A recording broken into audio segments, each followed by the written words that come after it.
um questionamento que eu faço, né? Porque, de repente, muitos da própria população, em comentários, sempre dizem, é obrigado a colocar guarda-reio na beira do Cará como um todo, mas isso vai resolver o problema? Vai evitar os acidentes? Será que... Acho que, não sei se isso resolve, pode até melhorar um pouco, mas acho que não é o fator principal. Então, precisaria de algum tipo de estudo mais aprofundado para que pessoas não acabem tendo seus prejuízos, muitos ficam mutilados, outros morrem, perdem a vida, né? E tudo isso acarreta também na área da saúde, internamento, tudo isso é uma demanda de recurso público que a gente está preocupado em ver como melhorar essa situação. Claro que acidente sempre vai ocorrer, é uma coisa imprevista, mas quando o número começa a aumentar demais, aí preocupa. Então, por isso é o objetivo hoje de estar ouvindo, né? Boa noite. Gostaria de cumprimentar aqui o vereador proponente, o vereador Eno do Vime, a vereadora Suzana, que se faz presente, o vereador Jair Júnior, o tenente coronel Fabiano, que nos presentei com a sua presença também, doutor Sérgio Todeschini, nosso engenheiro de trânsito da Diretran, e a todos que aqui se fazem presente.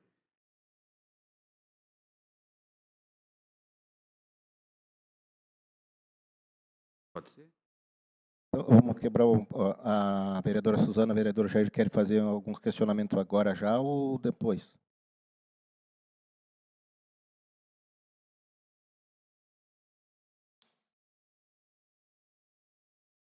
A Diretran ela atua como órgão fiscalizador e também como órgão de sinalização de trânsito através do seu setor.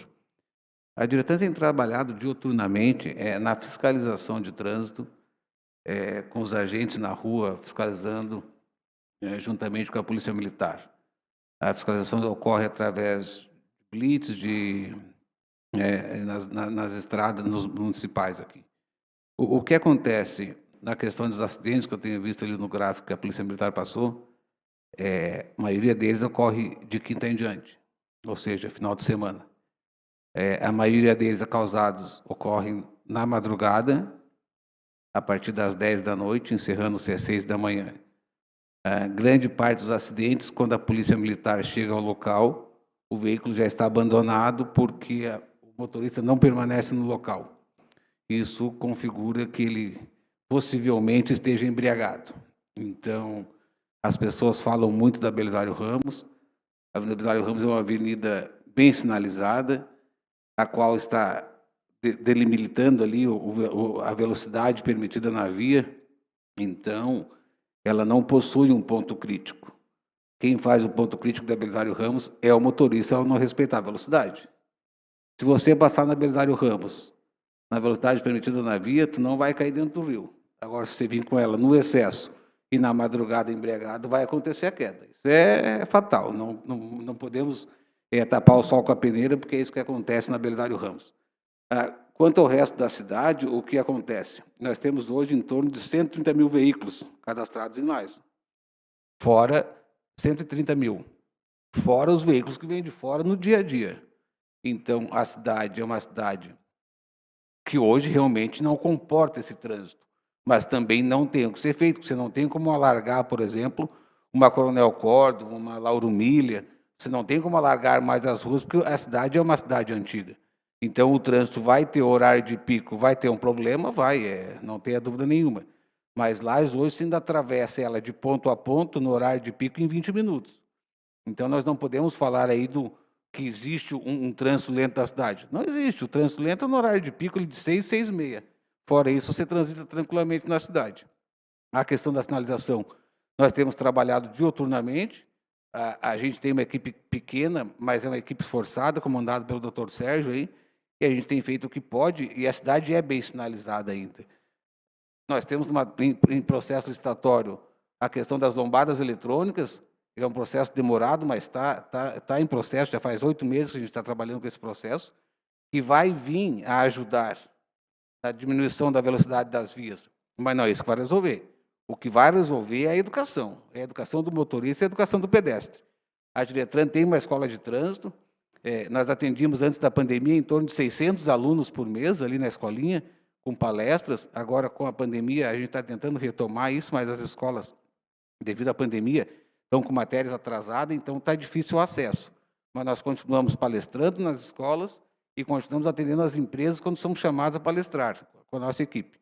Mas eu volto a dizer, o trânsito só se tornará seguro com a educação do motorista e do pedestre. O atropelamento acontece por quê? Porque o pedestre não olha o veículo e o veículo não olha o pedestre. Aconteceu aquele na Dom Pedro, aquela fatalidade, um carro parou, o outro veículo não respeitou e pegou a pessoa em cima da faixa. Então, volto a dizer, é a educação do motorista que falta.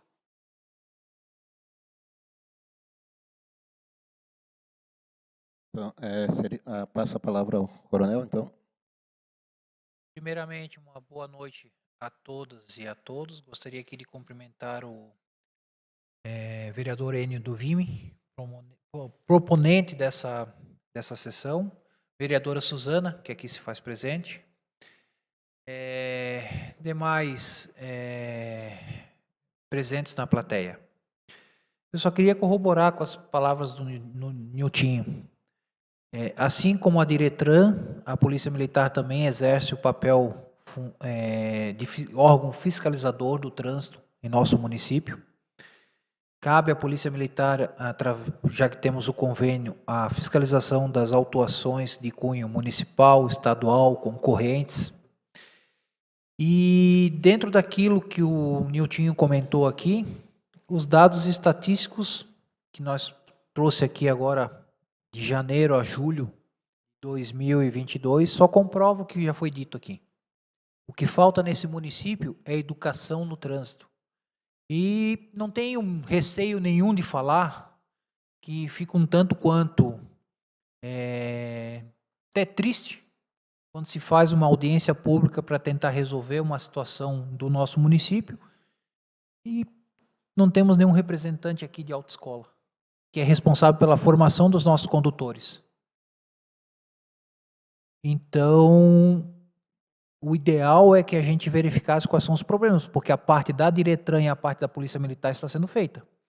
Eu digo isso porque só nesse período de 2022 foram feitas 431 autuações por parte da Polícia Militar por conduzir veículos sem CNH. Ou seja, o cidadão não era habilitado. Como eu digo que é falta de educação, corroborando com as palavras do Niltinho, praticamente 170 autuações de trânsito é o cidadão autuado porque estava falando ao celular. E isso tira a atenção do trânsito. Um segundo que você atende o telefone pode ser uma vida que está em risco. Como nós falamos agora, uma pessoa que estava atravessando na faixa de pedestre foi colhida por um veículo. Nem vou entrar aqui em detalhes que muitos no nosso município utilizam as principais vias como Dom Pedro, Belisário Ramos, Presidente Vargas, Camões, como pista de corrida, não respeitando o excesso de velocidade. A parte da Diretran da Prefeitura está sendo feita. A questão da licitação das lombadas eletrônicas vem ajudar? Vem, mas não vai resolver 100% o problema. Naquele ponto onde a lombada estiver instalada, ela vai resolver a questão da velocidade naquele ponto. Mas e o restante da via? Aí se fala muito, a Polícia Militar faz fiscalização? Faz. Só nesse período do ano nós lavramos mais de 5.000 autos de infração. A Diretran, por conta do estacionamento rotativo, já passou de 15.000 autuações. Então, a parte dos órgãos públicos está sendo feita. O problema é que o cidadão também tem que ser consciente nesse processo. É só você rodar com o seu carro pelo município que você vai ver pessoas, e não é só o condutor do veículo, o pedestre também tem responsabilidade. A impressão que a gente tem é que isso é facilmente de visualizar. É atravessar fora da faixa, é achar que chegando na faixa já pode atravessar. Então, realmente, o que está faltando no nosso município é falta de educação no trânsito. Isso é o principal ponto. E a gente está sempre à disposição, assim como a Diretran, toda vez que somos convocados, convidados a dar palestra, a gente atende os pedidos, porque a gente acha, a Polícia Militar entende como importante essa parte da educação. Mas isso vai também muito do nosso cidadão.